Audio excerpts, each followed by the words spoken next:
예, 안데르센이라는 덴마크의 동화 작가를 아마 아실 겁니다. 예, 안데르센은 잘 몰라도 이제 안데르센이 쓴 미운 오리 새끼라는 그 동화는 아마 더 잘 아시리라 생각합니다. 예, 근데 이 미운 오리 새끼라는 이 동화 제목이 사실 좀 그렇죠. 예, 마지막에 이렇게 뭐뭐뭐 새끼로 끝나다 보니까 뭐 조금 욕 같기도 하고, 막 이놈의 새끼처럼 막 이렇게 막 누군가를 뭐 좀 나무랄 때 쓰는 말 같기도 하고, 아무튼 좀 어감이 좀 그렇습니다. 그래서 경우에 따라서는 이 동화 제목을 이제 미운 아기 오리나 미운 꼬마 오리로 그렇게 순화해서 제목을 쓰는 그런 경우들도 있습니다. 예, 성경에도 보면 이제 예수님께서 이제 예루살렘으로 입성하실 때, 마지막에 입성하실 때 나귀를 타고 입성을 하셨는데 그 나귀가 이제 어린 나귀였죠. 그래서 사복음서를 보면 온통 뭐라고 쓰여 있냐면 나귀 새끼라고 쓰여 있습니다. 그래가지고 이 말씀을 함께 이제 뭐 교독이나 이렇게 통독으로 읽을 때면 좀 어감 때문에 참 그렇습니다. 그냥 차라리 이제 뭐 새끼 낙이라고 번역을 하던가 아니면 어린 낙이라고 좀 번역을 했으면 좋았을 텐데 하는 그런 아쉬움이 남습니다. 그동안에는 뭐 전혀 그런 거 생각 안 해보셨는데 앞으로 아마 읽으실 때마다 제 말이 생각이 나실 겁니다. 자, 어쨌든 뭐 어감은 좀 뒤로 하고 이 미운 오리 새끼라는 동화는 다들 아실 텐데, 그럼 미운 백조 새끼는 혹시 들어보셨나요? 미운 오리 새끼는 뭐 아시는 것처럼 좀 못나게 생긴 그 오리인 줄 알았는데 나중에 알고 봤더니 백조였다. 뭐 그런 내용이죠. 반면에 이 미운 백조 새끼는 좀 반대입니다. 내가 백조인 줄 알았는데 나중에 알고 봤더니 오리였다는 그런 내용인 거죠. 어떻게 뭐 처음 들어보시나요? 아마 처음 들어보실 겁니다. 제가 만든 거거든요. 설교 준비하면서 한번 만들어 봤습니다. 그런데 왜 이 미운 백조 새끼를 이야기하냐면 오늘 말씀의 주인공인 모세가 바로 이 미운 백조 새끼와 같은 그런 모습이었기 때문입니다. 애굽 공주의 아들로 정말 남부럽지 않게 살던 게 바로 모세의 모습이었습니다. 사도행전 7장에 나오는 그 스데반 집사의 설명에 의하면 모세는 애굽 사람의 모든 지혜를 배워서 말과 하는 일이 능했다고 그렇게 설명을 합니다. 그리고 역사학자인 요세푸스에 의하면 모세는 당시에 강대국 중에 하나였던 그 에티오피아와의 전쟁에서 애굽의 총사령관으로 참전해서 큰 승리를 거뒀다고 합니다.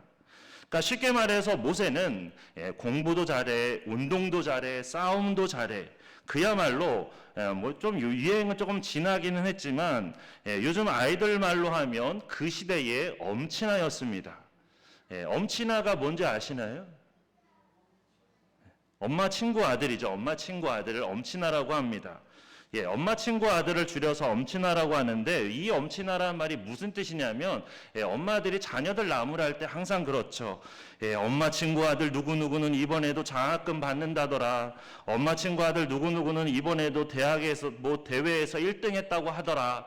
이렇게 자녀 나무랄 때 엄마 친구 아들하고 막 비교하면서 그렇게 나무라죠. 그래서 엄마 친구 아들은 모든 면에서 다 완벽하다. 그래서 엄친아라는 말이 나온 겁니다. 사실 뭐 이런 비교를 하면 안 되는데 어쨌든 모세는 정말 그 시대의 엄친아 같은 그런 사람이었습니다. 공부도 잘해, 싸움도 잘해, 뭐든지 다 잘하는 그런 사람이었던 것이죠. 그런데 그만 나중에 신분이 탄로가 나고 말았는데 탄로가 나 보니까 애굽의 왕자도 아니었고 뭐 그렇다고 애굽 사람도 아니었고 오히려 애굽의 노예로 있었던 이스라엘 민족, 즉 히브리인이었다는 것이죠. 부잣집 자녀로 살다가 나중에 자기 출생의 비밀을 알게 되었는데 알고 보니까 부잣집 자녀가 아니라 가난한 집 자녀였다는 거죠. 그러니까 그 반대의 경우라면 그래서 어렵게 가난하게 살고 있었는데 나중에 알고 봤더니 부잣집 자녀였다. 그러면 뭐 큰 복을 받았다고 말할 수 있겠지만 이처럼 부자였는 줄 알았는데 나중에 알고 봤더니 가난한 집 아들이었다. 이런 경우는 큰 충격을 받을 수 있죠. 그래서 큰 충격으로 인해서 막 성격이 삐뚤어지고 엇나가고 그냥 막가파가 될 수 있습니다. 그렇다면 모세는 과연 어땠을까요? 오늘 본문 24절 말씀을 보면 이렇게 기록되어 있습니다.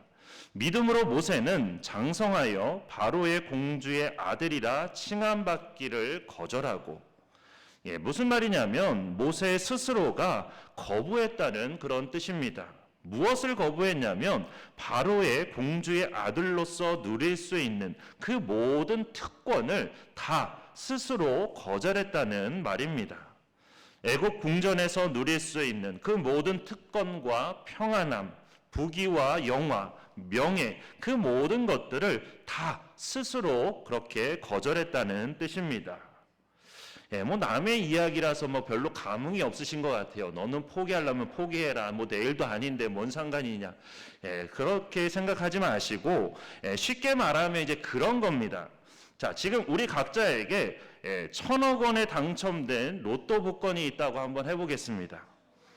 그러면 어떻게 하실 것 같으신가요? 뭐 아마 속으로 다 생각하시는 것들이 있으시겠죠. 그런데 모세는 이렇게 했다는 겁니다.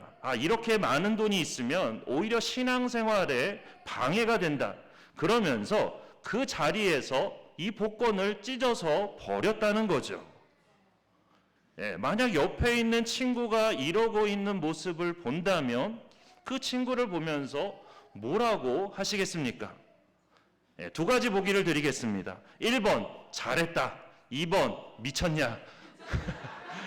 뭘 선택하시겠습니까? 그렇죠. 세상 사람들의 눈에는 도저히 이해가 안 되는 그런 행동이죠. 말 그대로 미치지 않고서야 할 수 없는 그런 행동입니다. 신데렐라 콤플렉스라는 그 말을 들어보셨는지 모르겠습니다. 신데렐라 콤플렉스라는 그 말은 신데렐라가 벗어놓고 간 그 유리구두 때문에 왕자를 이제 다시 만나게 됐죠. 그래서 밤마다 파티에 가서 습관적으로 구두를 벗어놓고 가는 거, 그거를 이제 신데렐라 콤플렉스라고 하지는 않습니다. 머리를 막 끄덕끄덕 하려고 그러다가 근데 그게 아니고 이 신데렐라 콤플렉스가 뭐냐면 자신의 능력으로 자립할 자신이 없는 그 여성이 마치 신데렐라처럼 어느 날 갑자기 나타난 그 왕자가 자신의 인생을 변화시켜줄 그런 왕자 같은 사람이 나타나기만을 기다리는 그런 심리적 의존 상태를 말하는 것입니다. 그러니까 설명은 되게 어려운 것 같은데 우리가 이미 드라마를 통해서 많이 봐온 것들입니다. 드라마의 소재로 너무나 자주 사용되고 있기 때문에 더 쉽게 이해할 수 있습니다. 그러니까 이제 쉽게 말하면 그런 거죠. 뭐 다들 아실 텐데 돈과 권력, 지위, 외모 등을 모두 갖춘 그런 재벌집 아들이 어떤 평범하거나 가난한 여자에게 끌리면서 뭐 그런 말들을 많이 하죠. 여태껏 나한테 이렇게 막대한 여자는 처음이야. 그러면서 그 여자에게 사랑에 빠져들더니 다정하게 챙겨주고 마침내는 결혼하게 된다. 뭐 그런 내용의 드라마가 바로 이 신데렐라 콤플렉스를 소재로 한 그런 드라마입니다. 그래서 뭐 예전에 했던 뭐 상속자들이라는 드라마라던가, 뭐 상속자는 잘 모르겠고 이제 파리의 여인, 시크릿 가든, 뭐 꽃보다 남자, 뭐 이런 드라마들이 이제 대표적인 신데렐라 콤플렉스를 소재로 한 그런 드라마들입니다. 아마 이해가 쉬우실 겁니다. 한마디로 이제 재벌이 되는 것 또는 부자가 되는 것을 꿈꾸는 건데 뭐 이건 이제 여성들만이 아니라 남성들도 다 마찬가지입니다. 그래서 여성들이 주로 이런 신데렐라 콤플렉스에 빠져든다면 이제 남성들이 주로 빠져드는 것은 무엇이냐면 파랑새 증후군입니다. 이 파랑새 증후군이 뭐냐면 그런 겁니다. 만약 내가 로또에 당첨이 된다면 이러면서 부자가 되는 상상을 하면서 로또 복권을 사는 거죠. 그런데 이게 이제 적당함을 넘어서서 지나치게 되면 복권 과몰입 증후군이 되는 겁니다. 그러니까 복권을 많이 사게 되는 거죠. 그러면서 생각하는 겁니다. 내가 많이 샀으니까 반드시 당첨이 될 거야. 이것만 당첨되면 지금까지 내가 졌던 빚은 전혀 문제 없어. 이러면서 계속해서 복권에 더 깊이 빠져들고 더 복권에 매달리게 되는 겁니다. 이처럼 세상 사람들은 자신의 인생을 바꿔줄 왕자님을 꿈꾸고 로또 대박을 꿈꾸면서 그게 마치 인생의 최고의 가치인 것처럼, 그렇게 되는 게 가장 복인 것처럼 그렇게 생각을 합니다. 하지만 오늘 본문을 통해서 모세가 우리에게 보여주는 그런 믿음의 모습은 오히려 그 반대의 모습입니다. 오히려 그 모든 것을 스스로 거부하고 거절하는 모습입니다.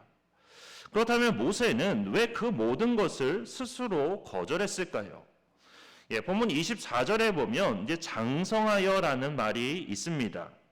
그러니까 이 말은 이제 바로의 공주의 아들이라 칭함받기를 거절한 그 시기가 언제냐면 이제 성인이 되었을 때 이런 결정을 했다는 겁니다.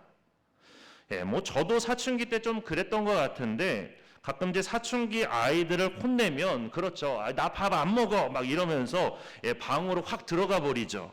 그랬다가 괜히 막 배고파가지고 괜히 후회하고 막 그랬던 경험들이 있습니다.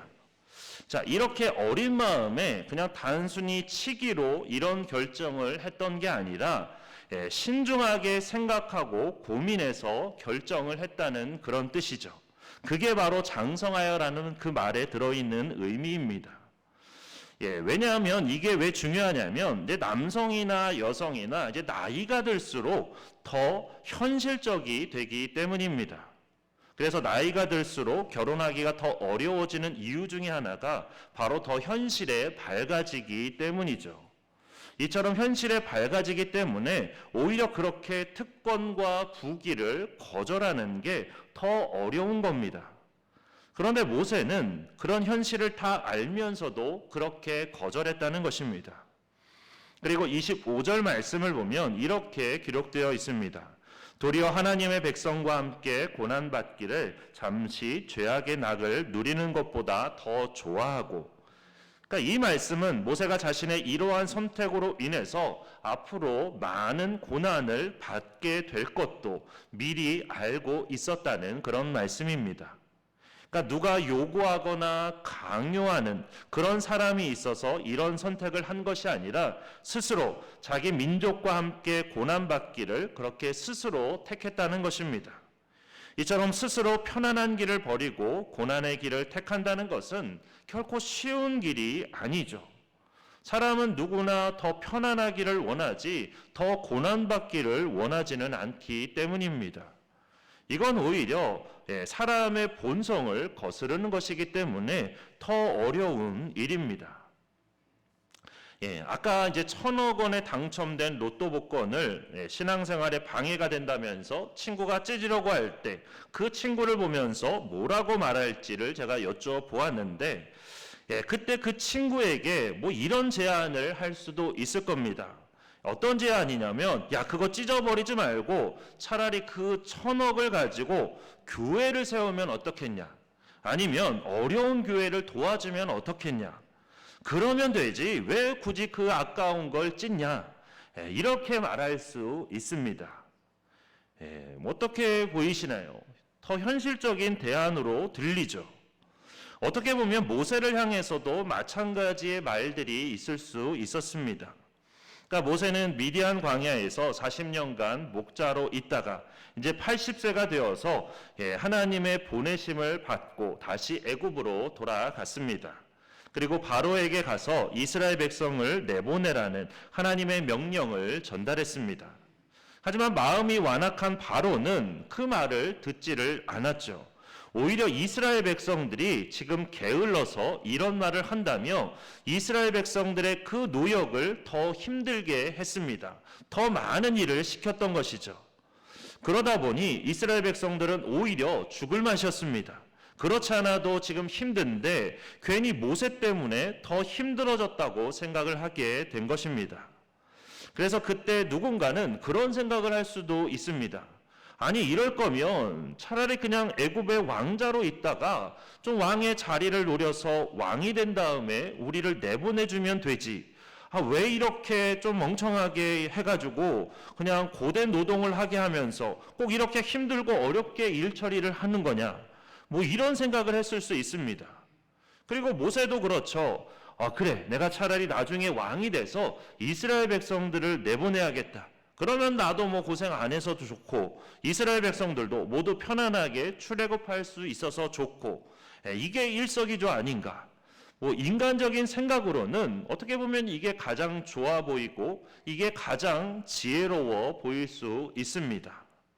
하지만 신앙적으로는 절대 그렇지가 않다는 것이죠. 그렇기 때문에 하나님께서는 그 길로 인도하시지를 않으신 것입니다.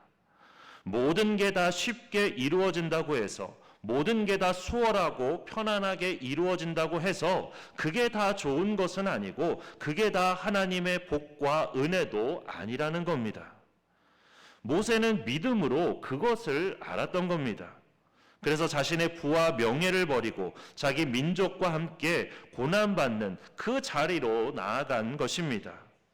그 자리가 영광의 자리라는 걸 알았기 때문에 그것들을 버리고 그 자리로 나아간 것이죠. 자신이 가지고 있던 부와 명예가 주는 것은 잠시 누리는 죄악의 낙일 뿐임을 알고 있었기에 그것보다는 오히려 하나님의 말씀과 뜻에 순종하며 고난받기를 더 좋아했던 것입니다. 이처럼 모세는 눈앞에 보이는 영광이 아니라 하나님의 약속을 더 소중히 여기며 어려움 없이 갈 수 없는 그런 넓은 길이 아니라, 수월하게 갈 수 있는 그런 넓은 길이 아니라 오히려 고난과 눈물로 가야만 하는 그런 좁은 길을 택했던 것입니다. 그리고 모세는 그 좁은 길을 가면서 자신이 겪지도 않아도 되는 그 수많은 일들을 겪어야만 했습니다.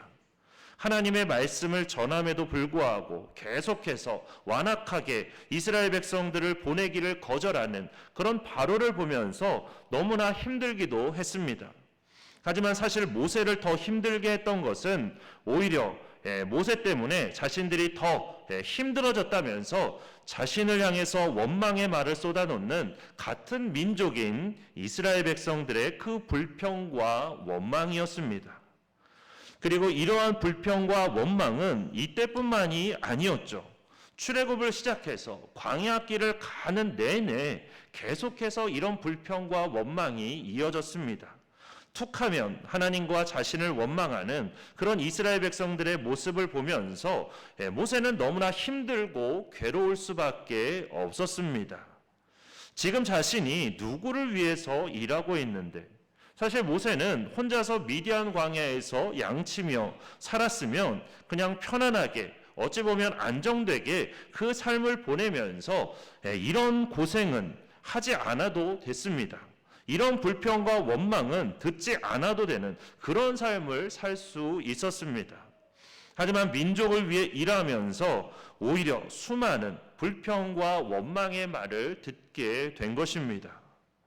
이건 우리도 마찬가지고 교회 일을 하는 분이라면 누구나 다 마찬가지입니다. 교회 일을 하면서 주님께서 맡겨주신 사명을 감당하면서 우리가 좋은 말을 듣기도 하지만 때로는 전혀 상관없는 모함이나 불평이나 원망을 듣기도 합니다. 그러면 마음이 많이 낙심될 수밖에 없죠. 쉽게 상처받게 되고 쉽게 힘들어하게 됩니다. 누구나 다 이런 불평과 원망을 듣게 됩니다. 잘하든 못하든 다 듣게 되는 것이죠. 이스라엘 역사상 가장 뛰어난 지도자였던 그 모세도 이런 불평과 원망을 들었는데 우리라고 안 들으면 그게 더 이상한 거겠죠. 그런데 오늘 본문 26절 말씀을 보면 이렇게 기록되어 있습니다. 그리스도를 위하여 받는 수모를 애굽의 모든 보화보다 더 큰 재물로 여겼으니 이는 상 주심을 바라봄이라. 여기서 그리스도를 위하여 받는 수모라는 게 과연 뭘까요? 그런데 이걸 알기 전에 우리가 먼저 알아야 할 것은 그리스도이신 예수께서 우리를 위해서 어떤 수모를 당하셨느냐를 먼저 알아야 합니다. 청관홍 목사님께서 작사 작곡하신 겸손의 왕이라는 찬양이 있습니다. 이 찬양의 가사 중에 이런 가사가 있습니다. 죄인을 섬기신 창조주, 인간을 지은 하나님이 인간 손에 죽으셨네. 주가 싫어 멸시한 우리 위에 죽임 당했네. 이 가사처럼 주님께서 만드신 피조물인 인간이 창조주를 거역하고 배신했습니다. 그리고 십자가에 못 박았죠. 그런데도 예수님께서는 그런 우리를 용서하시고 구원하시고자 십자가에서 죽으시는 그 수모를 겪으셨습니다. 왜냐하면 우리를 사랑하시기 때문에. 이러한 십자가의 사랑과 은혜를 우리가 정말로 깨닫게 되면 주님께서 주신 사명을 위해 일하면서, 그리고 주님의 몸된 교회를 위해 일하면서 우리가 받기도 하는 그런 모함이나 불평이나 원망과 같은 그리스도를 위해 받는 그 모든 수모는 사실 아무것도 아닙니다. 오히려 나보다 더 큰 수모를 당하신 주님의 그 십자가를 생각하며 오히려 눈물로 감사할 수밖에 없습니다. 그리고 더 이상 돈과 물질, 그렇게 재물의 많고 적음이 문제가 되지 않습니다.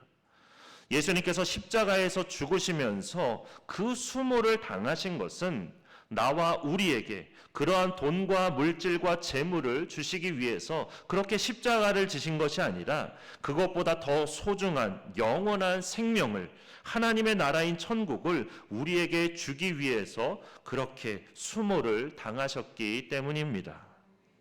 그래서 모세는 비록 주님을 눈으로 직접 보지는 못했을지라도 믿음으로 그 모든 것을 알고 그렇게 모든 것들을 다 거절할 수 있었던 것입니다. 그리고 애굽의 모든 보화보다 오히려 그리스도를 위하여 받는 그 수모를 더 큰 재물로 여길 수 있었던 것입니다. 예수님께서는 누가복음 16장 13절에서 이렇게 말씀하셨습니다. 집 하인이 두 주인을 섬길 수 없나니 혹 이를 미워하고 저를 사랑하거나 혹 이를 중히 여기고 저를 경히 여길 것임이니라. 너희는 하나님과 재물을 겸하여 섬길 수 없느니라. 예수님의 말씀처럼 우리는 하나님과 재물을 겸하여 섬길 수가 없습니다. 그런데 참 많은 분들이 이 불가능에 도전하려고 합니다. 예수님은 안 된다고 말씀하셨는데 정작 본인들은 할 수 있을 것처럼 그렇게 생각하면서 하나님도 재물도 같이 섬기려고 하는 것이죠. 그러면서 주로 롤모델로 삼는 게 누구냐면 바로 요셉입니다. 신앙도 훌륭했고 또 총리로서 사회적으로도 인정받고 모든 것을 다 누렸던 그런 요셉처럼 되기를 원하는 것이죠. 그런데 그렇게 하나님과 재물을 겸하여 섬기려고 하는 그런 분들과 성경에 나와 있는 그 요셉에게는 아주 결정적인 중요한 차이점이 있습니다. 뭐 믿음이 많다 적다, 깊다 얕다, 뭐 그런 믿음의 차이가 아니라 무슨 차이냐면 추구하는 순서의 차이입니다. 그러니까 요셉이 가장 첫 번째로 추구했던 것은 무엇이냐면 하나님에 대한 믿음과 말씀에 대한 순종입니다. 그래서 누구보다도 흔들리지 않는 믿음으로 하나님을 믿고 말씀에 순종했습니다. 계속되는 억울함과 어려움의 상황에서도 하나님이나 사람을 원망하지 않고 주어진 상황에서 항상 최선을 다해서 믿음의 삶을 살아갔습니다. 그러다 보니까 하나님께서 그를 애굽의 총리로 세우신 것이지 본인이 처음부터 애굽의 총리가 되려고 그렇게 했던 것이 아닙니다. 그런데 요셉처럼 되고 싶어하는 분들이 가장 첫 번째로 추구하는 것은 하나님에 대한 믿음과 말씀에 대한 순종이 아닙니다. 오히려 총리가 된 요셉의 모습, 그렇게 많은 것들을 누리는 그 모습, 그게 바로 그분들이 가장 첫 번째로 추구하는 것입니다. 총리가 돼서 많은 것들을 누리는 삶, 그리고 명예로운 삶, 그것을 먼저 추구하는 것이죠. 이처럼 시작이 다르기 때문에 결국 결과도 다를 수밖에 없는 것입니다. 다시 말해서 이렇게 추구하는 바가 요셉과 다르면 절대로 요셉처럼 될 수가 없다는 뜻입니다. 오늘까지 이제 11번째로 믿음에 대해서 함께 말씀을 나누고 있는데, 일단 오늘로 이제 첫 번째 믿음 시리즈는 좀 마무리를 짓고자 합니다.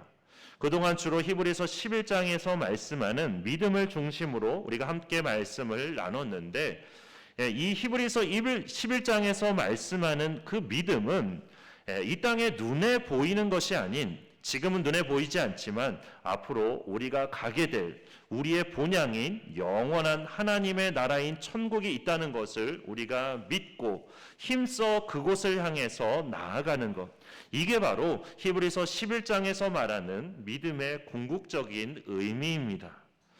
그런데 이렇게 천국을 향해서 갈 때 중요한 것은, 천국을 향해서 가는 그 길은 재물을 추구하는 길과는 정반대의 길이라는 것입니다.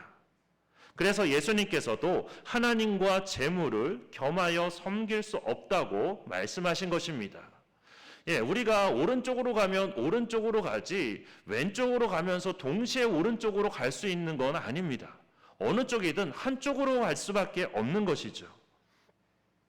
그렇기 때문에 우리가 재물을 택하면 하나님을 잃게 되는 것이고, 하나님을 택하면 재물을 포기해야만 하는 것입니다. 그래서 성경은 우리에게 하나님을 향한 좁은 길을 갈 것인지, 아니면 애굽의 보화를 향한 그 넓은 길을 갈 것인지 항상 우리의 선택을 강요하고 있고, 우리도 반드시 그 둘 중에 하나를 선택할 수밖에 없는 것입니다. 여기서 모세는 하나님을 향한 그 좁은 길을 선택을 한 것이죠. 왜냐하면 애굽의 보화를 누리는 것은 잠시일 뿐이기 때문에, 그래서 영원히 하나님께 복받는 길을 선택을 한 것입니다. 진짜 받아야 할 상이 무엇인지를 제대로 알았던 것이죠.